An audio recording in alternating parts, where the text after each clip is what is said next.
70% of your client onboarding process can run without you touching a single button. Not eventually. Right now, today, with tools that are free. Here's the exact split and where the other 30% still genuinely needs you. If you're a freelancer or solo operator, you already know this loop. A client signs, and suddenly you're buried in the same repetitive tasks: intake forms, contracts, welcome emails, scheduling calls, setting up a project folder. None of it is hard. It's just work that quietly eats 5, 10, sometimes 15 hours a week. Hours you're not billing for, spent on admin instead of the actual job you're paid to do. So let's break this down properly. What AI can fully take off your plate, what it can help with but not finish alone, and what should never be automated in the first place. Start with the 70%, the part that can run completely on its own. The moment a client signs, this entire sequence can fire in seconds instead of days. An AI-drafted welcome email, personalized with their name and project scope,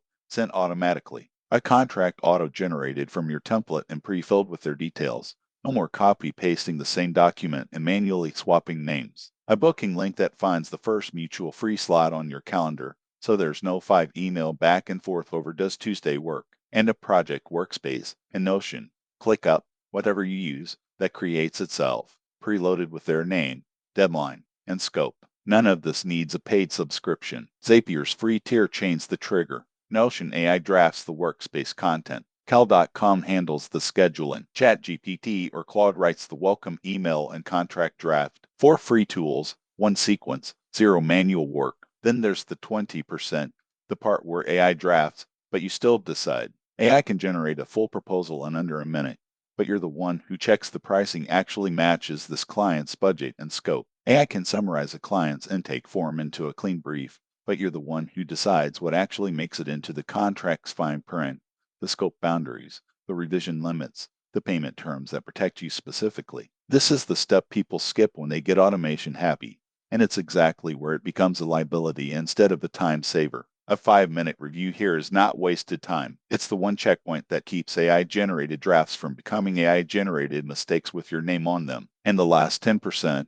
this doesn't shrink over time, and it shouldn't. The actual kickoff call, where you read tone and body language, not just words on a page. Catching the moment a client's brief has a red flag buried in polite language. Deciding whether a scope creep request in week 2 is worth pushing back on, and how to say it. This isn't inefficiency. This is the actual value a client is paying you for, the judgment, not the paperwork. Put all 3 pieces together, and here's what a real week looks like. Client signs the contract Monday morning at 9. By 9:03, they already have a welcome email, a signed contract copy, and a booking link sitting in their inbox, and you haven't opened your laptop once. Monday afternoon, you spend 5 minutes checking the AI drafted proposal pricing before it goes out, the one review step that matters. Wednesday, you're on the actual kickoff call, fully present, because you didn't spend the last 2 days buried in admin. Same result the client sees on their end. A fraction of the hours it used to cost you on yours. 70% automated, 20% reviewed, never skipped, 10% kept exactly where it belongs, with you. That's the blueprint. Next video, I'll walk through the exact Zapier setup for this entire sequence, step by step. Subscribe so you don't miss it.